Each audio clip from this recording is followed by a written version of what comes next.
No hay cosas importantes en la Biblia y cosas no importantes. No hay en la Biblia doctrinas principales y doctrinas secundarias. Toda la Biblia, desde la primera letra hasta la última letra de la Biblia, en el texto original en que fue escrita, es inspirada por Dios. ¿Creemos eso o no? Muy bien. Luego la Biblia es absolutamente inerrante y la Biblia es absolutamente autoritativa, es decir, tiene plena autoridad porque es la palabra de Dios. No cabe la menor duda también que dentro de la doctrina, que es siempre importante y principal porque es de Dios, hay doctrinas fundamentales y hay doctrinas generales. Lo vimos el primer día. Ahora, lo sorprendente de la Biblia es que para una correcta interpretación del texto bíblico tenemos que acudir al idioma en que fue escrito. Y la Biblia no fue escrita en castellano, ni en catalán, ni en gallego. La Biblia fue escrita, el Nuevo Testamento fue escrito esencialmente en griego. Cuando tú analizas un texto bíblico, tienes que acudir necesariamente, si es posible, al origen idiomático en que aparece el texto. Es sorprendente ver cómo Dios actúa en defensa de su palabra, de manera que el idioma griego, el arameo también, y el latín son lenguas que se llaman ¿cómo? Muertas. ¿Por qué? No se hablan. Ahora, ¿qué es lo que pasa? ¿Por qué es muerta la lengua? Porque no evoluciona. De manera que la palabra latina o la palabra griega, la que sea, es así hace 300 años y será así dentro de otros 300, si es que vivimos. Es una lengua que no evoluciona, por tanto está estabilizada. No así las lenguas modernas que cambian. Pongo muchas veces el ejemplo de nuestras antiguas Biblias que decía que vuestra conversación sea honesta delante de los gentiles. ¿Qué significa eso para una persona que lee hoy la Biblia? ¿Qué significa vuestra conversación honesta? El diálogo, la forma de charlar. Que hablemos honestamente, pero para hace 200 años o 150 años no significaba eso. Conversación ahí era estilo de vida. Que vuestra vida, nuestra forma de vida sea. Por tanto, nuestro idioma ha evolucionado, ¿no es así? Y lamentablemente, yo digo lamentablemente, esta es mi opinión, lamentablemente la jerga idiomática de nuestro entorno social está introduciendo palabras rarísimas en nuestro idioma. Alguien esta mañana me dijo, ¿puedo pillarte una? Y yo dije, pillarme, en el último extremo sería arrollarme. Lo que él decía, ¿puedo coger algo? No, hay un verbo, coger, tomar, pero pillarte algo. Bueno, es que los jóvenes utilizan un castellano muy específico entre ellos. Yo tengo que ir aprendiéndolo. Ahora, cuando analizamos un texto idiomático, cualquiera, el Quijote, a mí me encanta el Quijote, vamos a analizar el Quijote y vamos a analizar el capítulo 5 del Quijote o el capítulo 6. Y ahí empezamos la lectura. La del alba sería, claro, cuando empezaba a amanecer. Ahora, tú encontrarás en el Quijote expresiones en el idioma de Cervantes, cuando Cervantes lo escribió, que no son las nuestras hoy. Para analizar el texto tienes que conocer el castellano, ¿qué? Antiguo. De modo que para analizar profundamente lo que la Biblia dice, tienes que conocer ¿qué cosa? El griego. Te encontrarás con tremendas sorpresas. El traductor, que sabe mucho más griego que tú y que yo, traduce como él puede para dar un significado. Luego, nuestras versiones de la Biblia tienen diferencias. Entonces hay que conocer el griego. Yo desafío a todos los jóvenes, porque los viejos ya son un poco carrozas para estudiar el griego, pero desafío a todos los jóvenes a que estudiéis el griego. No es muy complicado. Si os metéis en un análisis muy profundo del griego y tenéis dificultades en la segunda declinación especialmente, pues yo lo entiendo. Pero tampoco es una complicación terrible. Ahora, alguien dice, pues yo voy a estudiar griego. Bueno, pues lo primero que tienes que hacer al llegar a tu casa es comprarte una gramática castellana.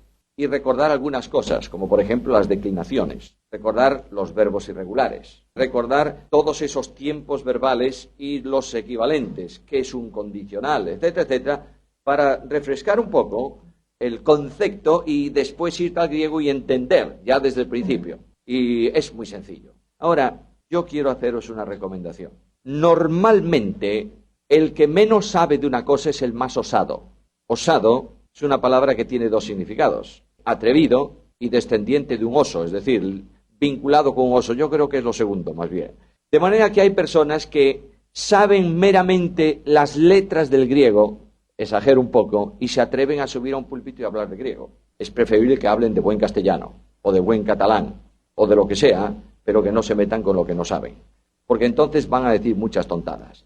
Y en muchas ocasiones se dicen cosas, se afirman cosas que no son así. Decía yo, por ejemplo, que un traductor se encuentra con que tiene una sola palabra en el texto griego y le falta un complemento, en la Koiné es muy fácil.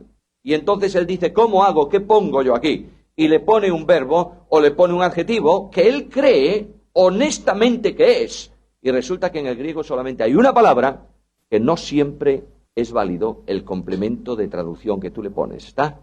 Muy bien, cuando tú tengas alguna dificultad, cuando alguien te diga, mira, es que es probable que en el texto griego no diga esto, si tú no sabes griego, búscate un profesor del instituto lo más ateo posible. Búscate la persona más opuesta a la Biblia para que te traduzca lo que dice allí. ¿Está claro? Porque si eres una persona condicionada por tu teología bíblica, vas a traducir aquello como tú crees que debe ser, ¿entiendes? Y haces a veces violencia al texto bíblico. Dicho, el idioma griego es riquísimo en palabras, es riquísimo en verbos. Los verbos griegos tienen muchos más modos y formas que los verbos castellanos, pero esencialmente el idioma griego tiene una tremenda riqueza en preposiciones. Casi nunca se le prestan atención a las preposiciones y son vitales en cualquier idioma. De manera que las preposiciones propias unidas a un sustantivo varían y condicionan absolutamente. Yo, por ejemplo, cito mesa, y si le pongo delante la preposición a la mesa, es una cosa, con la mesa es otra distinta. Me voy caminando con la mesa, frente a la mesa. Todo eso, las preposiciones son impresionantemente válidas para determinar con precisión lo que queremos decir. Alguien me dice, ¿estamos en gramática o estamos en Biblia? Estamos en Biblia. Pero quiero llamar vuestra atención a lo que vamos a estudiar esta mañana, que es aspectos de la cruz. Y comenzamos por la doctrina de la sustitución. Hay dos preposiciones en el texto griego que se traducen en castellano casi siempre por una sola. Las preposiciones son la preposición anti. Esta preposición tiene que ver siempre con sustitución. De modo que cuando tú busques un texto griego del Nuevo Testamento y te encuentres con esto, siempre el significado es sustituir a. Luego hay otra preposición, upper o upper, como te dé la gana, lo mismo da. La preposición esta significa a veces sustitución, otras veces en favor de.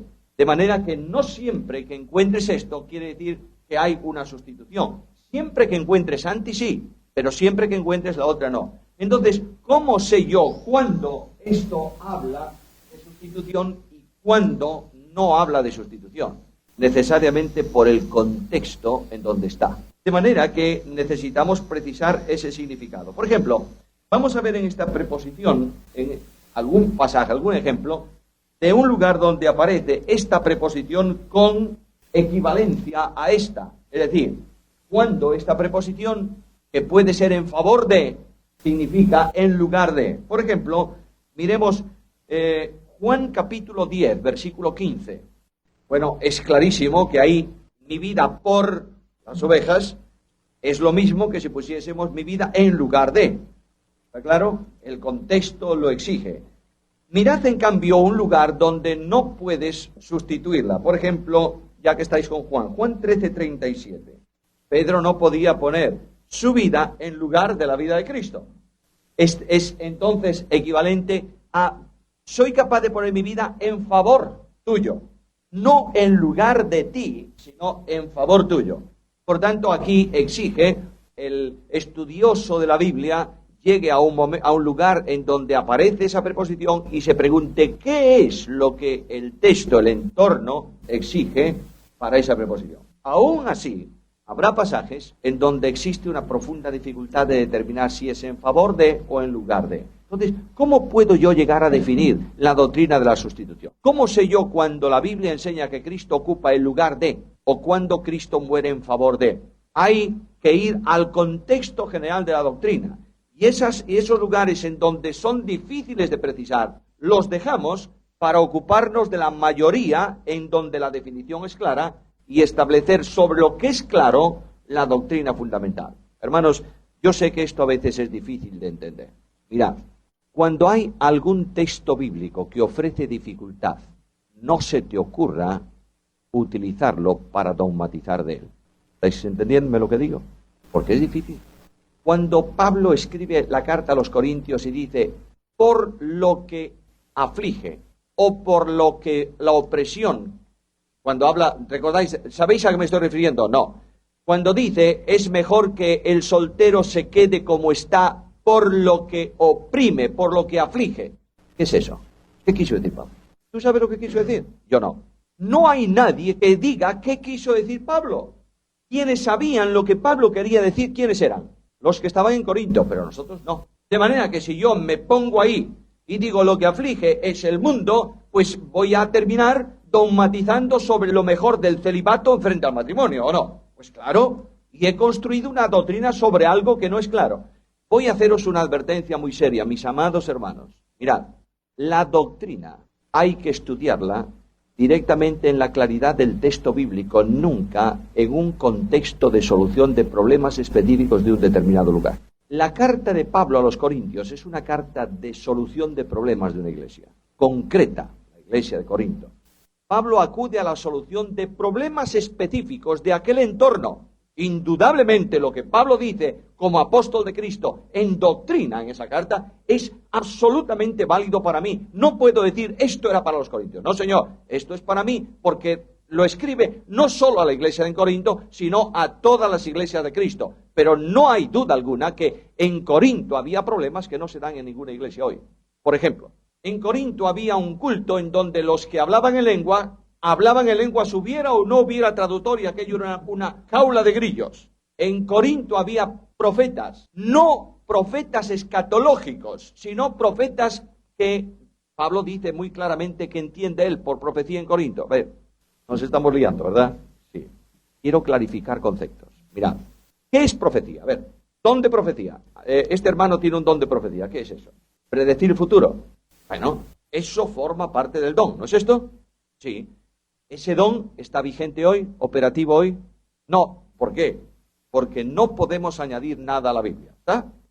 Si alguien viene, si un hermano viene por ahí y dice, el Señor me reveló que estábamos en el cielo y las calles. Dice, no, este hombre debió cenar fuerte y se acordó de un pasaje de Apocalipsis. Bueno, eso no es ninguna revelación. Ahora, si te viene y te dice, es que resulta que hay un mundo paralelo, quietecito, para ahí. Esto ya es un problema bastante más gordo. No está en la Biblia, no podemos aceptarlo. No hay profecía de predicción. No hay. A la Biblia, tenemos la Biblia, no podemos añadir nada. Pero Pablo entiende profecía de otra manera en Corinto. ¿O no? A ver qué dice Corinto, 1 Corintios, capítulo 14. Buscarlo, por favor. Versículos 1 al 3. ¿Qué dice? Luego, la profecía no solo es algo futuro. Es un mensaje de parte de Dios para exhortación, consolación, edificación. De manera que está hablando de un ministerio. Y en aquella iglesia, los que ministraban en el culto de la congregación, uno se levantaba y estaba predicando, y a lo mejor el otro decía, pues ahora voy a predicar yo, y el otro no terminaba y se levantaba el segundo, y un tercero salía por allá por el fondo, y aquello era un desorden absoluto. De modo que Pablo está corrigiendo situaciones específicas. La doctrina fundamental que sustenta todo eso es, hágase todo decentemente con orden. Luego hay asuntos específicos de un determinado contexto. No sustentemos una doctrina en un contexto histórico, sino en una verdad fundamental de la Biblia. ¿Me entendiste lo que quiero decir? Bueno, entonces cuando se habla de la doctrina de la sustitución, tenemos un problema añadido al de las dos preposiciones. ¿Sabéis cuál es? Es decir, hay alguna doctrina, se habla de la doctrina de la expiación, ¿verdad? Bien, se habla de la doctrina de la propiciación, pero específicamente los términos sustitución, el término sustitución, que aparece en alguna traducción de nuestras versiones, no está en los originales.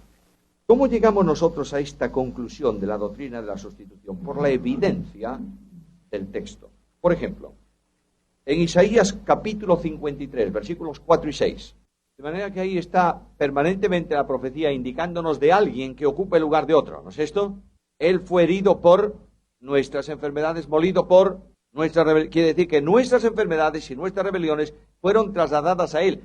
Quiere decir con esto que Él ocupó el lugar que nosotros teníamos que ocupar en razón de nuestras enfermedades y de nuestras transgresiones espirituales. Por tanto, Cristo toma sobre sí mismo, se responsabiliza vicariamente de nuestras rebeliones, de nuestras maldades. De otra manera, Cristo en la cruz toma y ocupa el lugar del pecador.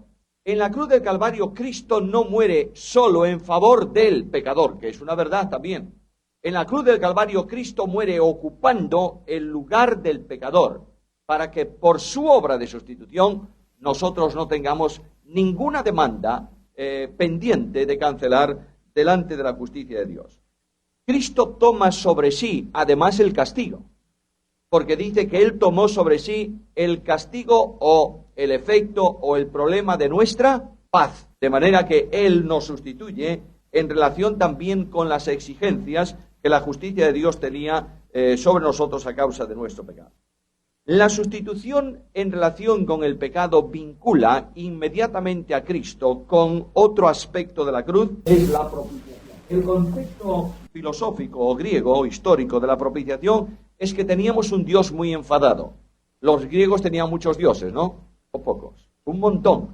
Ellos mismos, yo creo que ni se sabe hoy cuántos dioses tenían los griegos, porque aparte de los dioses importantes de primer nivel, había también los dioses familiares. De modo que cada familia tenía allí un diosecito que era su dios. Y eran tan religiosos los griegos, tan tremendamente religiosos, que por si se les olvidaba alguno que hicieran, levantaron un altar al dios desconocido. No vaya a haber por ahí uno que nosotros no conocemos y se enfade, y eso nos causa un problema. Por si acaso, si no hay Dios, es lo mismo. No perdemos nada con ofrecerle un sacrificio. Altar al Dios no conocido. Ahora, los griegos decían, las religiones decían que cuando el Dios estaba muy enfadado, ¿qué había que hacer? Llevarle una ofrenda, para que el Dios, en razón de la ofrenda, se desenfadara con nosotros y tuviésemos una buena relación con Él. Cuando los hombres no le llevaban algo bueno al Dios, el Dios lo tomaba por sí mismo. De manera que las mejores mujeres del mundo, según la mitología, las mejores mujeres del mundo para los dioses. Y los mejores vinos del mundo para los dioses. Y los mejores lugares de la tierra para los dioses. Por eso cuando Pablo viene anunciando la cruz de Cristo y le dice a los griegos, señores griegos, no hay muchos dioses, solo uno. Los griegos dicen, oye, pues cosa curiosa. Bueno, puede ser, porque ellos deseaban oír una novedad cada día. Es probable, un Dios solo, qué bueno, mira tú. Y ese Dios tiene un solo hijo. ¡Qué bárbaro!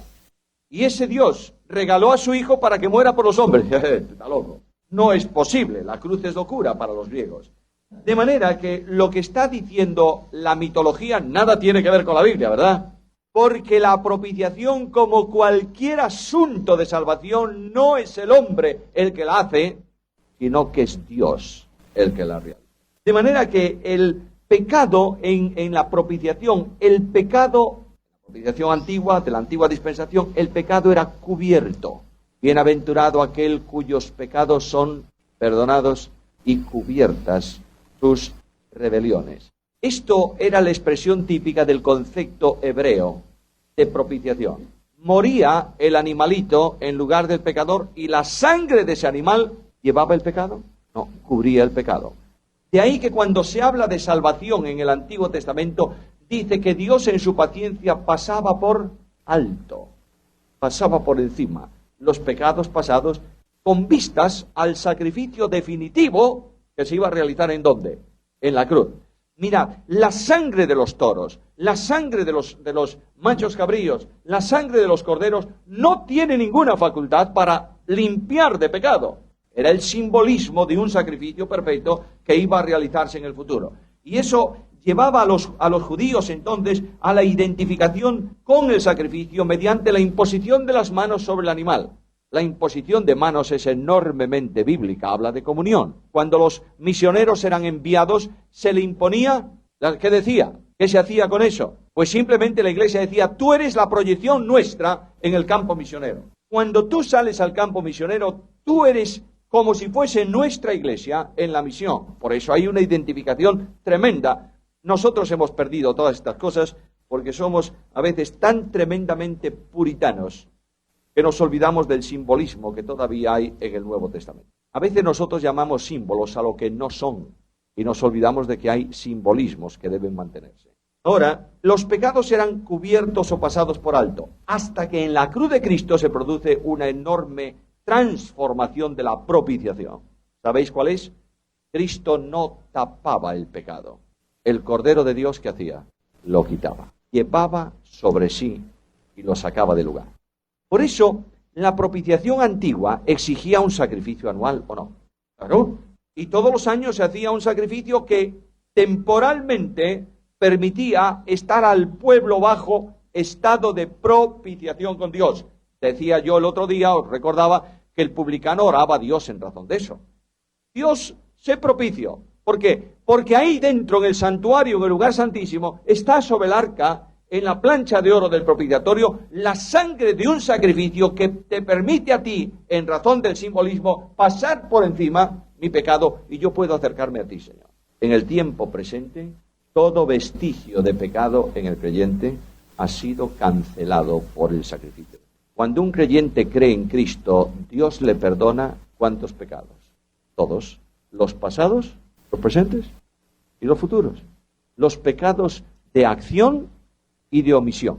Los pecados de volición, es decir, voluntarios, o los pecados involuntarios. Dios cancela eso para que pueda haber una relación de convivencia, de comunión entre Dios y el creyente, no en razón de lo que es el creyente, pobre de nosotros, sino en razón de un sacrificio sustitutorio.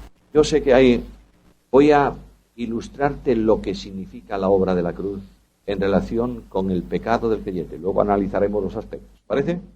Imagínate por un momento que ahora mismo se convoca el Tribunal Supremo de la Justicia Absoluta, que es el tribunal ¿de quién? De Dios, de Cristo. ¿Y Dios se sienta en su tribunal dispuesto a juzgar? Sí, porque es justicia y es juez. Y viene un ser maligno que se le llama el acusa. ¿Sabéis a quién me refiero? Y este ser va a actuar estoy poniendo una alegoría, una parábola. Este ser va a actuar de fiscal. ¿Parece? De modo que viene delante de Dios y le dice al Señor, ¿conoces a una persona que se llama Samuel Pérez Millos? Y Dios dice, sí, claro, lo conozco. ¿Tú lo conoces? ¿Tú sabes que este hombre en alguna ocasión no te es fiel? ¿Tú sabes que este hombre quebranta todos tus mandamientos alguna vez por lo menos? Sí. ¿Y qué dices tú del pecador? La paga del pecado es muerte. ¿Qué más dices tú? Toda alma que pecare, esa alma morirá. Ahora vengo a reclamar tu justicia. No tengo nada contra él, pero vengo a reclamar tu justicia. ¿Es pecador? Sí. ¿Debe morir? Sí. Hazlo. Y el juez justo, cuya ira está sobre el pecador a causa de su pecado, levanta su espada y dice, quiero que muera, debe morir por justicia, voy a hacerlo. Y en ese momento, en el cielo se levanta una persona y se acerca al tribunal y dice, yo soy ese hombre. Esa persona es Jesús. Y Dios guarda inmediatamente su espada. ¿Por qué? Porque ya la usó contra él. De manera que en ese momento no hay justicia que pueda exigir una deuda que ha sido pagada. ¿Entiendes esto ahora? Ahora todos los aspectos de propiciación, sustitución, todas estas cosas son muy interesantes para tener una amplitud mayor. Pero el meollo de la doctrina es esta. Cristo no solo murió por mí en una cruz, Cristo ocupó mi lugar, por tanto no hay condenación para mí. ¿Por qué? Porque estoy en Cristo. ¿Está claro? Ahora, esta obra de sustitución, de propiciación, que me permite a mí, tan calamidad como soy, acercarme con todo derecho al trono de la gracia, y tengo derecho a entrar, porque estoy en Cristo, esta obra de la cruz produce otro aspecto importantísimo, la reconciliación. Reconciliación tiene que ver con la restauración de un ambiente de enemistad. Vosotros sabéis que hace unos cuantos años, hace muchos años que comenzó el lío entre árabes e israelitas. Esto desde el año 48 que está el Estado de Israel, desde ese día hay lío permanente. De vez en cuando parece que se cansan los dos de lío y hay un tiempo de respiro, pero es para prepararse para un lío mayor. Ahora, en cierta ocasión, el presidente de los Estados Unidos llevó a su residencia de verano en Camp David a dos personajes, al presidente de Israel y al presidente egipcio. Los llevó allí, los sentó a su lado y les hizo firmar un acuerdo de paz. Y el propio presidente americano, hay una fotografía histórica de eso, tomó las manos de los dos enemigos y las unió en un apretón de manos. Desde entonces aquí se ha mantenido esa paz entre Egipto e Israel. Bueno, esa paz se va a romper, ¿verdad? En cualquier momento. En la cruz del Calvario se produce un aspecto fantástico. ¿Cómo estábamos nosotros en relación con Dios? ¿Qué éramos nosotros en relación con Dios a causa de nuestro pecado? ¿Enemigos? ¿Había alguna forma de que este enemigo en relación con Dios pudiese llegar a una reconciliación con Él? No. ¿Por qué? Primero porque el enemigo es chiquitito, el otro que no es enemigo de Él, sino que nosotros lo hemos hecho enemigo por nuestras malas obras, es infinito. Hay cosas que cancelar que nosotros no podemos. Por tanto, Dios hace algo importante. Cada vez que tú encuentres no reconcilió, puedes sustituirlo por esto. Nos cambió de posición. Ahora, esta doctrina a veces se complica mucho y es difícil de entender. Yo voy a procurar hacerla muy comprensible para todos. En Juan capítulo 1, versículo 1 dice, en el principio era el verbo. El verbo era con Dios y el verbo era, bueno, el gran problema de las preposiciones es que el castellano se ha olvidado de una preposición, no la usa. La tiene, pero no la usa. ¿Sabéis las preposiciones propias? Vosotros sabéis que las preposiciones propias son a, ante, bajo. ¿Qué le pasa al bajo? ¿Cómo cabe, hombre? Primeramente bajo. Bueno, pero hay una preposición, sois unos fenómenos, sabéis las preposiciones y todo. Bien. La preposición cabe, ¿la usa alguien? Cabe en el coche. Pero eso será un verbo, no una preposición. La preposición cabe no se utiliza porque la preposición cabe tiene un significado de colocar frente a otro. Luego el texto griego utiliza esa preposición ahí. Esa preposición que traducimos con, porque si tú pones cabe ahí, ¿quién entiende eso? Es literalmente la traducción es en el principio era el verbo y el verbo cabe Dios y el verbo era Dios. Lo que está diciendo el texto griego es que el verbo estaba, ¿cómo? Frente al Padre, en una visión eterna de complacencia, en una respuesta de amor, de modo que el Padre amaba a su Hijo porque el Hijo amaba al Padre, hasta el punto de que el Hijo en el plan de redención dice, aquí estoy para hacer ¿qué? Tu voluntad. Y el Padre, lleno de satisfacción por la grandeza de su Hijo, dice eternamente, este es mi Hijo. Hay comunión y relación eterna, mirándose, digamos, el uno al otro. Y un día se produce la creación de todas las cosas. Dios crea todas las cosas en Cristo. Por tanto, cuando ve la creación hecha en Cristo, y por medio de Cristo, ¿qué dice Dios? Es buena en gran manera. Y de pronto de esa creación de Dios, un día un elemento de la creación se disloca y dice, yo no quiero saber nada de ti. Y se pone a las espaldas de Dios. Ahí el Padre y el Hijo están viéndose de nuevo, no importa, dejadme decirlo así, lo que pasa a sus espaldas. La comunión está ahí. Admirable posición entre el Padre y el Hijo. Y un día comienza la obra de redención, se produce la cruz. Y veíamos anteayer, que Dios desampara. De manera que desamparar significa no marcharse. Dios estaba en Cristo reconciliando al mundo. Cuando oigo por ahí que en un momento de la cruz Dios marchó dejando a su Hijo. Eso no es verdad. Nunca estuvo lejos. Estuvo ahí. La grandeza, hay una cosa, es muy diferente abandonar que dejar. Dejar significa marcharse. Abandonar significa estar ahí y oír un quejido y no echar la mano. Dios desamparó a su Hijo en ese sentido. Le dio las espaldas. ¿Por qué? ¿Porque Él era pecado? No, porque Él llevaba nuestro pecado. Y la paga del pecado es la muerte, y la experiencia del pecado, la separación de Dios. Cuando Dios da vuelta y coloca a su Hijo a sus espaldas, ¿con qué se encuentra Dios? De frente, con el que estaba a las espaldas de Él, que era el mundo.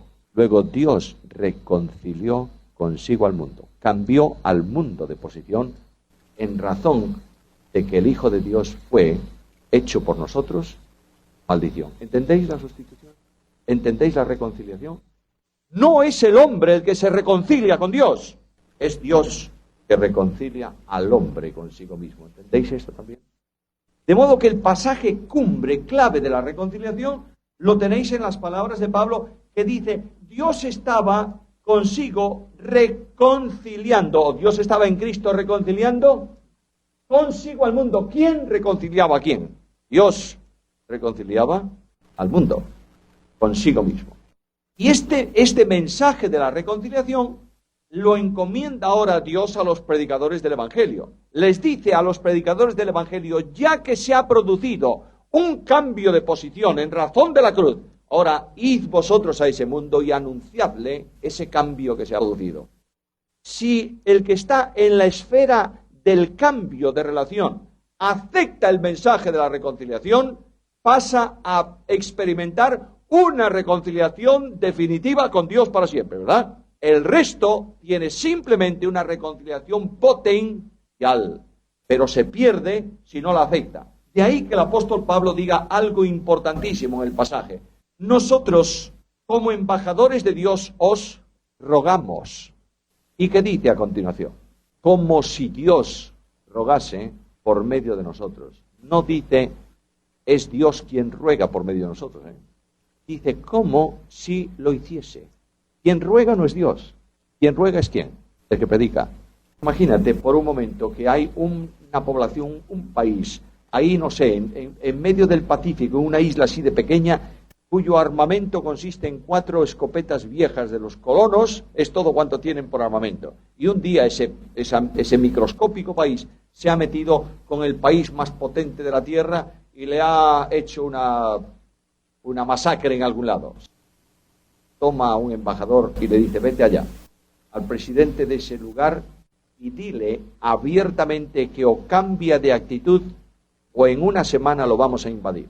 Y el embajador llega allá y le dice al presidente, mire, yo quiero decirle a usted el mensaje de mi nación. Plan, en una semana. Y el otro le dice, pues que se atrevan. Y claro, el embajador, que sabe lo que va a pasar, ¿qué hace? Comienza a rogar. Le pido, por favor, señor presidente, que considere las palabras del presidente de mi nación. Le ruego encarecidamente que lo haga. ¿Le ha ordenado su presidente? ¿Está rogando su presidente? No. ¿Quién ruega? El embajador. Porque sabe lo que viene. De esta misma manera, el que predica el Evangelio sabe qué ocurre con aquel que no acepta la obra de la reconciliación. ¿Qué pasa? Se muere eternamente, ¿verdad? Por tanto, el predicador se vuelca y ruega como si Dios rogase por medio de él y le dice, como Dios produjo el cambio, ahora acéptalo tú. Reconciliaos con Dios.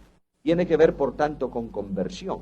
Ahí está todo ligado, ¿notáis? La conversión es un cambio de mentalidad en relación con Dios y con el pecado. Eso que produce, que Pablo proclama, es lo que el pecador tiene que aceptar y producir para hacer en él experiencia. La cruz lleva a efecto en la historia de los hombres el plan eterno de redención. Vosotros recordáis que en el plan eterno de redención Pablo lo menciona, que dice que desde antes de la constitución del mundo Dios había determinado en gracia salvar a los hombres, ¿verdad? Y de pronto se produce la cruz. La cruz es el cumplimiento del tiempo. Cuando vino el cumplimiento del tiempo, Dios envió a su Hijo. Ahora, en la cruz del Calvario, la realidad de la cruz elimina el aspecto de la muerte para el creyente. El aspecto de la muerte como separación. Es decir, Cristo en la cruz del Calvario gustó, ¿qué cosa? La muerte. ¿Por quién? Por todos. Ya hemos visto lo que significa la muerte espiritual, ¿verdad? Yo quiero, por favor, hermanos míos, que entendamos bien que Cristo, cuando se pone, ¿qué es un artículo definido? ¿Qué diferencia hay entre decir un perro a decir el perro? ¿Qué diferencia hay? Claro, uno es genérico, me vale cualquier perro, y otro es concreto, el perro. Ese él no hay otro, más que ese. Cuando estamos hablando de la obra de la cruz, y aparece en el texto un artículo, gustó la, ¿qué significa? Que comprende absolutamente todo lo que tiene que ver con muerte. No dice el texto bíblico, Cristo gustó una muerte. Entonces sí, que podría ser sustituto en la muerte física. Cuando dice la Biblia gustó la muerte por todos, significa que gustó en sí, llevó, experimentó para sustituirnos toda la dimensión de la muerte física y también la muerte espiritual. Porque Cristo fue hecho por nosotros maldición. Y dice, apelando Pablo a la Escritura, maldito todo aquel que es colgado en un madero. Como ya vimos Getsemaní el otro día, no vamos a entrar en este tema. En ese momento cumbre de Getsemaní, Cristo entiende la enorme dimensión que es la muerte espiritual. Lo digo con las palabras de un viejo himno de nuestro himnario. Dios mismo te desamparó para ampararme a mí. Por tu dolor, Jesús, Señor, no hay ira para mí. Aquí tenéis la sustitución. El Señor gusta la muerte para que yo encuentre en Él, ¿qué cosa? La vida. Cuando, en razón de la obra del Calvario, Dios puede venir a tocarme sin mancillar su santidad, ¿me estáis siguiendo lo que quiero decir? Yo soy pecador, el Dios Santo no puede entrar en contacto con el pecador, pero como Cristo llevó mi pecado, Dios puede venir a mi encuentro. La intimidad que produce, que hace posible la cruz, es de una dimensión tan grande que la salvación se obtiene por unión con Cristo, no en la distancia. Nadie se salva por estar cerca de Jesús. Solo se salva cuando el Espíritu Santo lo pone en Cristo mismo. Lo dice Pablo, ¿verdad? Dice, juntamente con Él nos resucitó. Ese adverbio, ese juntamente, se puede revertir al original del verbo y decir que Cristo, que nosotros hemos recibido vida cuando nos juntó con Cristo. Al juntarnos, al unirnos con Cristo, la vida de Cristo le es comunicada ¿a quién? Al que está en Cristo, ¿verdad? Muchas veces se pone este ejemplo. Bueno, yo creo que es un ejemplo muy ilustrativo. Aquí tenemos una magnífica megafonía, unos buenos altavoces y unos excelentes cables, una tragedia de amplificador y de mesa. Bueno, ¿qué le vamos a hacer? De pronto comienza la reunión, que bien se oye. ¿Y qué pasa? A los 3 minutos y medio, ¿qué ocurre? ¡Toc! No se oye. ¿Por qué? ¿Qué pasó? La mesa. Bueno, la mesa o las patas delanteras del que maneja la mesa, pero eso es... Ahora, lo que ocurre, que lo que sí es evidente es que el contacto que estaba transmitiendo la potencia, la energía, llevaba la electricidad, ¿qué pasó?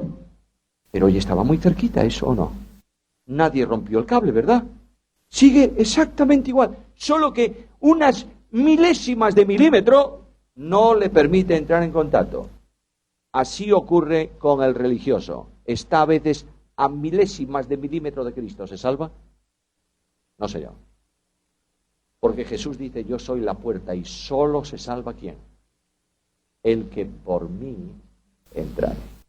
Luego, la vida eterna es la acción de Dios que une vitalmente al creyente con Cristo. Y esa vida eterna es una maravilla en el pasado y una tremenda esperanza para el futuro, ¿no es esto? ¿Sí o no? ¿Y el presente qué pasa? ¿Vivimos la vida eterna en el presente o no? ¿Tenemos otro tipo de vida los cristianos que no sea la vida eterna? ¿Y la vida eterna qué es? Es la vida de Dios, ¿no es esto? La naturaleza divina. Muchas veces he dicho esto. Creo que ya es reiterativo en exceso. Dios tiene 2 vínculos que sustentan su propia existencia. Esencia y naturaleza.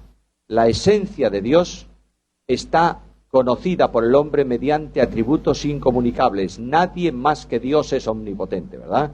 Nadie más que el omnisciente. Pero la naturaleza es la vida de Dios comunicable a los hombres. En la naturaleza de Dios está el amor, la justicia, la paz, todas esas cosas que Dios nos comunica. Por tanto, cuando hablamos de vida eterna, hablamos de la experiencia de vivir a Dios. Alguien me dice, ¿qué estás diciendo? Lo que dice la Biblia. Juan dice, como Él es, así nosotros, ¿dónde?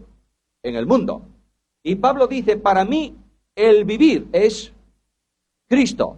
Y Pablo dice, con Cristo estoy juntamente crucificado, por tanto ya no vive Pablo. Ahora es Cristo el que vive en Pablo. ¿Notáis lo que es la vida eterna? Eso es vida eterna. El resto son historias. Y esa vida eterna es una vida de gozo tremendo, abundante. Porque cuando Cristo vino al mundo, no vino para hacer esclavos debajo de un yugo de opresión. Si el Hijo libertare, seréis. Y la vida que yo os doy es una vida abundante. Y Cristo dijo, yo quiero que tengáis mi gozo y que mi gozo sea cumplido en vosotros. Y Cristo dijo, mis ovejas entrarán y saldrán y hallarán, ¿qué? Pastos. Por tanto, ¿es gozosa la vida cristiana? Mis amados hermanos, la vida cristiana se ha convertido en un suplicio por los hombres, no por Cristo. La vida cristiana es ilusionante. ¡Qué bendición tan tremenda! Sentir la paz de Dios, la comunión con Dios, la relación con Dios y poder disfrutar de las cosas lícitas que Dios hizo para mí. Dios no quiere que un cristiano sea un ermitaño metido en la montaña. Quiere que disfrute lícitamente de las cosas que tiene a su alrededor. Y las disfrute santamente. Ojo, hay disfrute que es pecaminoso. Eso no puede ni corresponde a la vida de un cristiano, ¿no es así? Porque Dios es ¿qué? Es santo. Lo dije el otro día, ¿yo tengo que ser santo o no? ¿Sí o no? ¿Por qué? Porque me lo manda. Dios, no, porque Él es santo. Y como el santo vive en mí, ¿qué pasa con mi vida? Pues es una vida santa. Luego, Cristo no haría algunas cosas que yo a veces hago. Ayer iba con Eliseo para Vigo. Íbamos con una conversación tan interesante en el coche, tremendo, que resulta que llegamos a la desviación, ahí cerca de Pontevedra, para girar a la izquierda y tomar la autopista, y yo seguía, y me di cuenta cuando estaba encima del cruce. ¿Y sabéis lo que hice? Frené y me metí por encima de toda la raya blanca, amarilla y tal, y cogí. Bueno, lo digo con mucho respeto. ¿Tú crees que Jesús haría eso? Bueno, dirías tú, ya no se despistaría. Bueno, es verdad. Pero oye, cualquier historia. De pronto el ayuntamiento de la ciudad te pone un paso de cebra a 16 metros y 3 centímetros de la puerta de tu casa. Y tú cruzas la calle por delante de tu casa. Y encuentras un disco en un sitio que pone 50 y dices, bueno. Todas esas cosas no son libertad, ¿verdad que no? Y cuando alguien te lleva a la contraria en la iglesia, ¿cómo te pones? ¿Violento? ¿Te pones violento? Entonces esa no es la vida de Dios. Naturalmente que no. Y sobre todo, una cosa que es opuesta absolutamente a la vida de Cristo es la intransigencia. Dejaré eso para otra ocasión, porque lo vamos a tocar. Pero yo creo que en la historia de la Iglesia hay no solamente los creyentes fuertes, que los hay, y los creyentes débiles. Hay una tercera especie, el intransigente. El intransigente es el que cree que es poseedor absoluto de la verdad, y todo cuanto discrepe de esa posesión suya es, yo no quiero buscar un calificativo, es malo. Por tanto, lo mejor es luchar contra el malo. Y ahí se organizan las grandes cruzadas dentro de la Iglesia. No por doctrina, sino por intransigencia. ¿Vosotros sabéis cuál es el trato que tiene que llevar el intransigente según la palabra de Dios? Los intransigentes de los tiempos de Cristo, ¿quiénes eran? Escribas y fariseos. Intransigente, total. Cristo les demostraba con la Biblia. ¿Y ellos qué hacían? ¿Sabéis la mayor intransigencia de un religioso cuál es? Elevar a categoría de doctrina el pensamiento personal suyo. Los fariseos habían elevado a doctrina fundamental la tradición de los ancianos. Luego gruñían contra los discípulos porque no se lavaban las manos antes de comer. ¿Y dónde está eso? Pero que esto no está, pero siempre se hizo. Este es el intransigente. ¿Y sabéis qué dijo Cristo del intransigente? ¿Qué le dijo a los discípulos? Los discípulos peleaban con los intransigentes día y noche. ¿Qué le dijo Cristo? No echéis vuestras perlas a los puercos, porque ¿sabéis el resultado? Os van a morder. No tiene cura. Lo único que tienes que hacer con el intransigente, ¿sabes qué es? Decirle, Señor, cuídalo. Hermanos, estamos en una esfera en donde Cristo demostró con su vida que la intransigencia es cosa natural del hombre, porque él no estimó el ser como Dios como cosa que aferrarse, sino que se despojó a sí mismo para comprender. Ahora, los aspectos generales de la obra de la cruz, si alguien tiene interés, hay 25 aspectos de la obra de la cruz. Esto bien diferenciados. Hay pasajes que presentan a Cristo muriendo por los pecadores, pasajes que presentan a Cristo sufriendo, que presentan a Cristo llevando los pecados, en fin, hay 25 divisiones que la teología sistemática ha establecido. Pero, por último, yo quiero dejar en estos 3 minutos la cruz como base de purificación para el creyente. La cruz abre un camino de purificación, porque cuando el creyente peca, dice que la sangre de Cristo nos limpia de todo pecado. Luego, la cruz del Calvario produce un cambio de posición. De la potestad de las tinieblas nos traslada ¿a dónde? Al reino de su amado Hijo. Y el que está en el reino de su amado Hijo, el rey de ese reino, ¿quién es? Cristo. ¿Y Cristo qué dijo a los suyos? Yo soy la luz del mundo. Y añade algo, el que me sigue no andará en tinieblas. Bueno, entonces para no equivocarme, tengo que estar cerca de ¿quién? Tengo que seguir ¿a quién? A Cristo. Pero se produce un cambio, Como quiera que la salvación se recibe por posición en Cristo y por implantación de Cristo en el creyente, la luz absoluta de Dios, que es Cristo, convierte al creyente en luz del mundo. Y Cristo dice, no solo el que me sigue no andará él en tinieblas, dice, vosotros sois, ¿lo qué? La luz del mundo.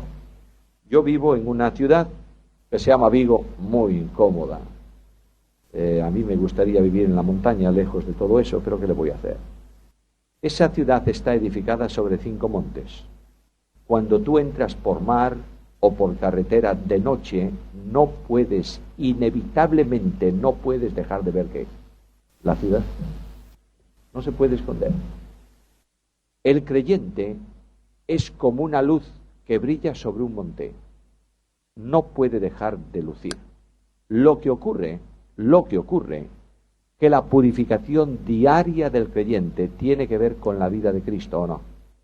Y tiene que ver con la confesión de pecado, ¿o no? Para que haya limpieza y el creyente pueda hacer fluir al exterior, ¿qué cosa?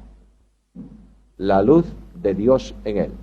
Aquí en nuestras aldeas de Galicia, cuando yo era un niño pequeño, se alumbraban los paisanos le llamábamos aquí candiles, quinqués, no sé cómo se llama, faroles de estos de campo. El farol de campo era una cajita metálica con 4 cristales y dentro había una ampolla con aceite y una mecha. Encendías eso, te ibas alumbrando por el camino. Lo que ocurre es que la mecha a veces no era una buena mecha, la mecha no se compraba. Si el pantalón del abuelo se rompía, se le cortaba un cacho y se metía ahí. Claro, el pantalón del abuelo no era bueno para la mecha y entonces echaba mucho humo. ¿Y qué ocurría con los cristales? Se empañaba. De modo que el pobre viejecillo o la viejecilla o la persona mayor se paraba un día porque había pegado un tantarantán en una piedra y tenía la uña del dedo media fastidiada porque no vio. Y después de maldecir la existencia, lo que hacía era sacar lo que podía, hojas del campo o el pañuelo o la manga de la camisa. ¿Y qué hacía? Abría el quinqué y limpiaba los cristales, cerraba el cristal y entonces veía. ¿No era la misma luz dentro siempre? Sí, el problema no estaba en la luz. ¿En qué estaba? En el cristal. Así somos los cristianos. A medida que el polvo del mundo se pega, la luz que tenemos dentro, ¿qué pasa? Brilla pero no sale. Lo que nosotros tenemos es que ir y decir al Señor lo que a veces cantamos. Purifícame, límpiame, Señor. Y cuando esto se produce en honestidad, la luz del mundo convierte a los creyentes en luminares que brillan en las tinieblas. Este es el resultado de la obra de la cruz.